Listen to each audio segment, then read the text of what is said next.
Locked On Canucks, your daily podcast on the Vancouver Canucks. Part of the Locked On Podcast Network, your team every day. What is good up, everybody? Welcome back to Locked On Canucks. I'm your host, Justin Pooney, and what a night it was, and a surprising night as I'm watching it live on TV right now. The Vancouver Canucks just defeated, or are on the process of defeating, the Vegas Golden Knights in Vegas, 5-1. I know last night I went on a whole soliloquy about how this team is not good enough. They have cap problems. All that is true. But tonight, the Canucks, when they needed to win the most, went to Vegas, a place they had not been able to win, and got it done. But before we get into this game tonight, I want to thank you all for making Locked On Canucks your first listen every day. We are free and available wherever you get your podcasts. And as I've mentioned before yesterday in our inaugural episode, which I want to thank you all for the support on that, you can follow us on Twitter below at Locked On Canucks. Of course, like and subscribe to this video. But guys, the Vancouver Canucks went to Vegas and actually played a complete game. They went down 1-0 as expected. This team, for whatever reason, always gives up the lead, but they fought back, scored 5 unanswered goals. And the biggest thing that I'm most impressed about is this. There's a saying you're going to hear me say a lot, and it relates to all sports. Big-time players need to play big in big-time games, and that's why they get paid the big money. And that's what happened tonight. When you look at the score sheet tonight, the Vancouver Canucks, who came up big the most for them tonight? Their captain, Bo Horvat, 14 goals in 20 games. The man has been absolutely on a tear. After a lot of people in Vancouver and in Canucks Nation were getting on him, JT Miller is the true leader of this team. Bo Horvat is going to score 30 goals this year. That is a great thing to do for a second-line center. Bo Horvat has had a great year. Who else? Elias Pettersson. Not 1 point, not 2 points, but 4 points tonight. An absolute great game by Elias Pettersson. A game that we haven't seen a lot of this season. A game that we saw a lot in his rookie year. He had a couple 5-point games his rookie year. An impressive showing by Elias Pettersson. Those two guys stepped up big. And of course, Thatcher Demko has been absolutely brilliant at stopping 31 saves so far. There's 2 minutes left in the third period. But Thatcher Demko has been absolutely brilliant this whole season. What more can we say about him?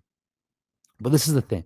And things kind of broke the Canucks' way today. They're now tied with Vegas for points. And when you look at the standings right now, as I pull up the standings, as I'm Googling online, the Canucks right now, currently in the wild card standings, they are, they still have some work to do. We're not there yet. But look, Dallas is at 83 points, and the Canucks will now be at 76. 7 points back, but Dallas has 2 games in hand. The Canucks are going to need to go on a tear. We know that. But I just want to speak about the resiliency of this team. That's the biggest thing for me. This team, after a tough loss again against Vegas on Sunday, could have just, turned around, put their tail between their legs, and laid down and died. They didn't. And that's what I think about Bruce Boudreau. And that's kind of what I want to talk about this opening segment. Bruce Boudreau. How? Because I was having a discussion with somebody earlier today. We were talking about the Canucks coaching situation, what's going to happen. Now, I don't know. Like I mentioned before, yesterday I said that it was a team option, but also Boudreau has the option as well, whether he wants to stay, because rumors were swirling that if Sheldon Keefe ever gets fired, he would go try to get the Leafs job. We're not going to speculate with the Leafs. We know they choked big time last night, losing. They were up 5-1 last night and lost. And that was an absolute atrocity. And I was there, loved every single moment of it. But looking back at this Canucks coaching situation, when Bruce Boudreau came in, this team was in disarray. Jim Benning was gone. Travis Green was gone. And I liked Travis Green as a coach. I thought he was a great coach, a young coach, was part of the system. A lot of these guys had him in the minors. But it was evident the locker room just kind of lost touch with him, lost in favor with him, which happens in sports. Coaches are basically hired to get fired. That's what happens. But Boudreau has come in and given them a spark. Now, yes, they played a lot better. They're not going to be a playoff team, but I kind of want to see Bruce Boudreau get a little more reign, because I feel he has that old school mentality, kind of like a John Tortorella, where he has a line and it's drawn in the sand, and it's either you're on his side or you're not on his side. There's no in between. And I think that in this franchise is what you need. You look at this franchise, The coaches that have been the most successful have had hard line, minus John Tortorella, Pat Quinn, a hard nosed coach, Alain Vigneault, a dry sense of humor, a very stoic but very hard nosed coach. Travis Green, he did have some success, but he wasn't as hard nosed.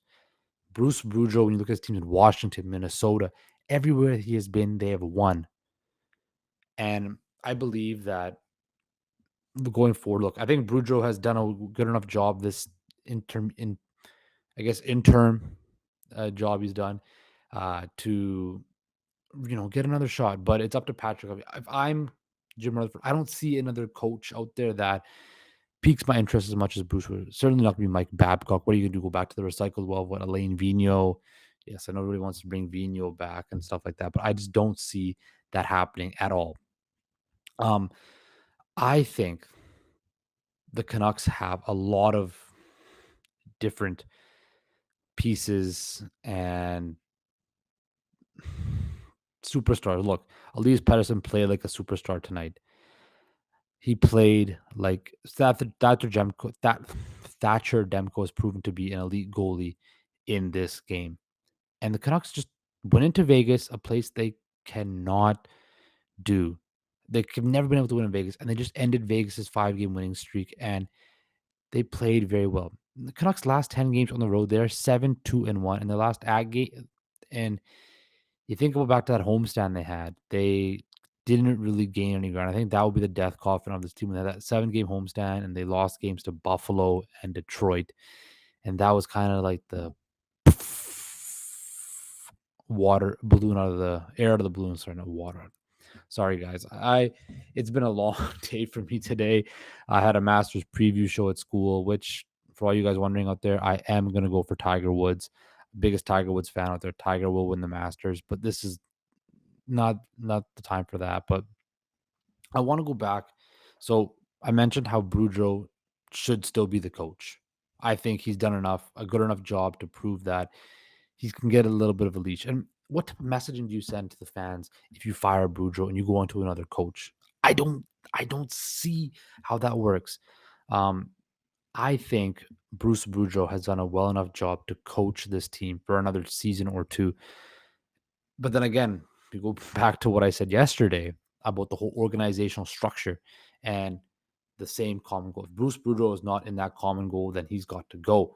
But all I'm simply saying is Bruce Boudreau has done a good enough job to coach this team going into next season. Unfortunately, the season still does not look like it's going to feature playoffs, but a game against the lowly Arizona Coyotes tomorrow, potentially getting on a roll, we can make things interesting. Like I'm a very big optimist, as you guys can probably tell. I'm not going to die until the Canucks are officially eliminated from playoff contention. Until that day happens, I still hold a sliver. I hope the Canucks will make the playoffs, but it's looking bleak. Win a couple games against Arizona, San Jose, you never know what can happen. But like I said, after this coaching job Bruce Boudreau's done, I think he deserves to be back. But coming up after this break, I want to talk about superstars. Because I think superstars are very intriguing and very important to the game of hockey, but sports in general, how you build a championship team. But first, I want to talk to you guys about betonline.net. It is your number one source for all your betting needs and sports info. Betting has blown up in Canada. If you guys have not witnessed, everybody you know is now placing wagers, parlays, over-unders, the whole deal. Find out all the latest sports developments, including this week's Masters Championships odds, Tiger Woods, podcasts, and reviews from all different leagues this season. BetOnline is your continued source for all your sporting and wagering information, including live betting, esports, which is another blowing up market. I cannot get into esports because I suck at video games, and scores. Head to the website today or use your mobile device to learn about the trends and action. Bet online where the game starts. Okay, so this is the meat of the show today. Superstars. Superstars sell tickets. Superstars win you games. A lack of superstars lose you games and lose you money. But superstars are what draw your team. What draw your team to fans? What draws your team to corporate sponsors? What draws your team to winning? As you can probably, actually, you guys probably don't know because it's just the second episode, but I am a very big basketball fan, football fan, as well as hockey. And the one thing I always get on the NHL about is they never brand and market their stars as much. You look at the NBA, you look at the NFL, star quarterbacks, they sell. Star wide receivers now, they sell. Guys like Aaron Donald, Jalen Ramsey on the world champion Los Angeles Rams. I hate them. Seattle Seahawks fan, die hard, Pacific Northwest till I die. But you need superstars. When you look in the NBA, LeBron, Giannis, Booker, Chris Paul, you need superstars to win. You look at the Tampa Bay Lightning, they just won back-to-back Stanley Cup titles. Hedman, Kucherov, Stamkos, Point, Vasilevsky, you need superstars. And Patrik Alvin came out the other day, I think it was last week, and said the Canucks don't have any superstars on their team. And he might be right, but the way Elias Pettersson played tonight, the way JT Miller's played this whole entire season, is it that wrong to say the Canucks do have superstars? Elias Pettersson has superstar talent. Nobody's questioning that. Now he's been hurt and it hasn't been there the whole time. But tonight he proved he has superstar talent, that game-breaking ability where he's got a nose to put the puck in the back of the net. He can make plays. That beautiful dish to Tanner Pearson on that goal, where that nice, beautiful backhand pass, the shot. You got to the dirty areas to score that goal in front of the net. He has superstar abilities. JT Miller's played like a top 10 player in this league. I said the other day, JT Miller has played so well for the Vancouver Canucks. He's forced you to keep him on the roster and sign him to a contract. He simply has. You have to play him. He is so good. Bo Horvat, playing like an elite number 2 center. 30 goals this year. Brock Besser, he still has the talent.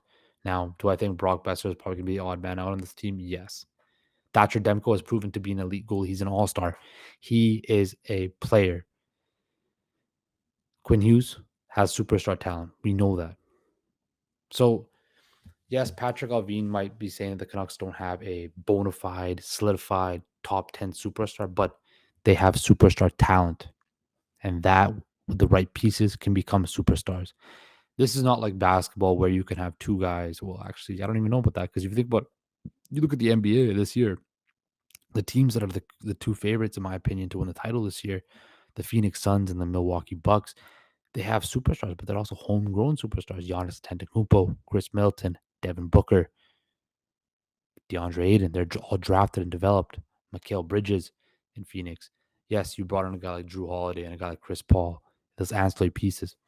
But you need homegrown superstars to win, to set the culture, to set the example. And that is what the Canucks have here. And that is the biggest thing going for them. They have shitty cap space. They have no cap space whatsoever. They have not the best depth on defense and up front. But what they have the most important thing. Something that you cannot teach, something you cannot, it's hard to find, it's hard to develop. They have players with superstar talent. Quinn Hughes, Thatcher Demko, Elias Pettersson, Brock Besser, Bo Horvat, JT Miller. They have the pieces in place. Vasily Podkolzin, not a superstar, but a very solid NHL player that I can see going forward. Niels Höglander as well. They have pieces in place. The Canucks have pieces in place to be successful. Do I think? Look, they might. If you're looking in their division, of course, McDavid, Draisaitl, top 2 out of the top 4 players in the league, in my opinion. But Johnny Gaudreau, Matthew Tkachuk, Jack Eichel, more talented, yes. But I think the Canucks, maybe Troy Terry, Trevor Zegras, they're young. You look at the specific division, the Canucks have high-end talent in this division that is needed to be successful. And the Canucks,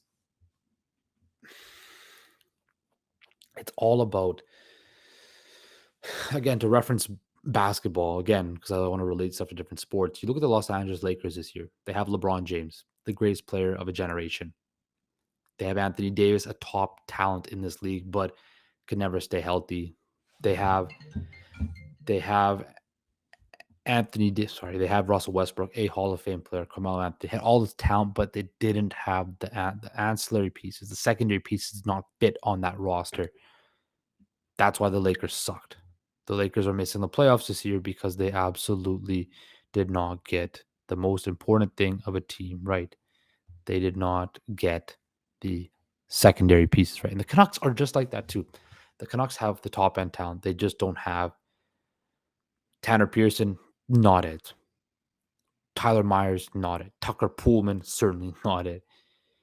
Jason Dickinson, not it. Connor Garland hasn't scored in like 18 games. He had a great start to the beginning of the year, but he hasn't scored 18 games. Now you could say that Boudreaux came in and it changed his game, but he hasn't scored in 18 games. The Canucks need, I don't know what, but you have to be smart. Buy low, sell high. It's all of it. So I'm a business minor, also a Ken major. So I understand the business aspect of it a little bit as well. Yeah, I understand some things. I'm kind of a smart guy. But the Canucks have their business back asswards. They buy high on low stocks and they hope it hits instead of buying low on high potential stocks. You look at the Canucks, right? As I just mentioned, their top end talent has a lot of very high ceiling. We know people were comparing Elias Pettersson to Pavel Datsyuk just a year and a half ago. Pavel Datsyuk, the Magic Man, Quinn Hughes, and Cale Makar were going head to head for the Calder Trophy just a few short years ago too. Now Cale Makar plays on a much better team in Colorado, which does help explode his value. And Quinn Hughes plays on a defense core with Luke Shen, who is done great. Luke Shen's been a very solid piece of this Canucks team, but let's face it, Luke Shen's a 6-7 defenseman on a championship caliber team. Tyler Myers isn't that guy. Oliver Ekman-Larsson isn't that guy. So basically, to relate it all back, the Canucks have superstars or superstar talent, which is something you cannot just find on every trade deadline or every free agency, right? It's hard to get, especially homegrown superstars or superstar talent, which they have. But they acquired JT Miller, and his game has exploded ever since he came to Vancouver. Maybe with a chip on his shoulder, being buried in Tampa Bay and not getting an opportunity, but he's definitely taken every advantage of his opportunity here. The Canucks have something. They have something. This is different than, at the beginning of the Benning era or midway through the Benning era. They have something in place. The question is, what are they going to do with that? It's like I give you all the ingredients to make a great dinner. Or not all the ingredients. I give you the most important ingredients to make a great Thanksgiving dinner, whatever dinner you like. I give you like a great turkey, expensive turkey, expensive seasoning, all that stuff. But you got to put the salad together. You got to put, the cranberry sauce together, all that stuff. How are you going to put it together? And the Canucks have basically, they have a they have an expensive turkey. They have the Lamborghini, right? But they park it in a shit box and it just doesn't flow. And the Canucks, there's a lot of things the Canucks have to do better. And the biggest thing is they just got to build a better roster. Also, Anaheim's about to lose right now, which doesn't really matter anymore. But I want to say one thing with the Calgary Flames and Daryl Sutter. Look, they're a great regular season team, but they're like the Toronto Maple Leafs of the Western Conference. Come playoff time, the Calgary Flames are going to get bounced. And I hope Vegas or the Canucks, one of the two, catches up and they will bounce them in the first round. Because I don't like Matthew Tkachuk. I don't like Johnny Gaudreau. I'm a Canucks fan. I hate all of them, but I just don't trust their team. And do I love Jacob Markstrom? Yeah, I do. But then just remember this. Think about how good it looks now that Thatcher Demko is the Canucks starting goalie and not Jacob Markstrom. We're not paying a massive contract. That was a W. That was a definite W. So, like I said, the Canucks have superstar talent, but they just got to build around it. So, coming up after this quick break, I'm going to let's go through Twitter. Let's go through Twitter. Let's check out Twitter. Let's see what's popping on Canucks Twitter, and let's see what the fans are saying. Right? Let's see what people are saying. So coming after the break, we'll check up what people are saying. So let's go through Twitter. I'm just gonna go. If I can show you my screen, I could, but I can't. It doesn't allow me to. But let's go through it. So first one, Nux Iceman talks about Thatcher Demko's save percentage and his numbers against Vegas. We know that. Great. Elias Pettersson. People compare it to 1982. I see something about Elias. It's all about Elias Pettersson, and it definitely should be. But I'm trying to find some other good tweets here. Let's go end the season off great. 5 games, the Canucks Pettersson. I want to try to find an interesting tweet here. Yeah, so this is the tweet. So a fan out there who I will remain nameless basically said the Canucks play so much better on the road than at home, and it's not talked about enough. You know what is talked about enough is the fact that Vancouver is a horrible place to play for NHL players, and I agree with that. If I'm an NHL player, I do not want to play in Canada. Absolutely not. I would never want to play in Canada because the media, everybody knowing you, you have no life. If I'm an NHL player, if my hockey skills were allowed me to play in the NHL, which they never were because I was not good enough, and unfortunately, at an early age, my mother crushed my dreams that I was never going to play in the NHL, and I cried myself to sleep for many days. But if I was an NHL player, professional athlete, I would never want to play in Canada. First of all, you get taxed up to you know what that American players don't. Like if you play in the States, you don't. Vegas. Why do you think Vegas is a hot free agent destination? Because they have no state income tax. All that money I'm making, it stays in my pocket. And the capitalist that I am, I love to keep my money in my pockets. If I am a player, the microscope's going to be on me. I can never go out anywhere.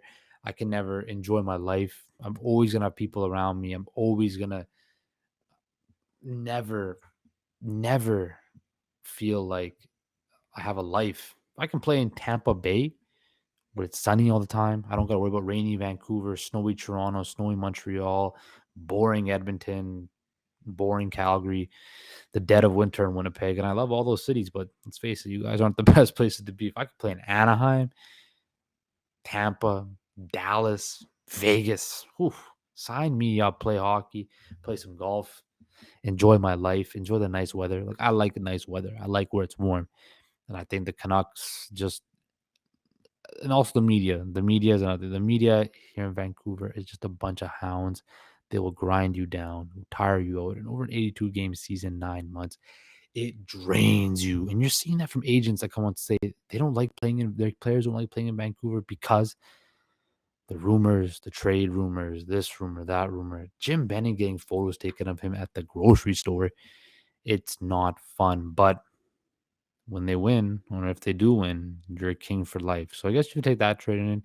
For me, I want to live with the relaxation and the enjoyment and the ability to just have a peace of mind in my life that I have money in the bank and I can just go to the beach and ride out. So that was kind of something I just wanted to scroll through Twitter, see what the Canucks were saying. And yeah, somebody just mentioned that the Canucks play better at home, sorry, on the road than they do at home, and that's true. And I kind of turned that into how I would never want to play in Canada if I was an NHL player, which I'm not, but I love Canada.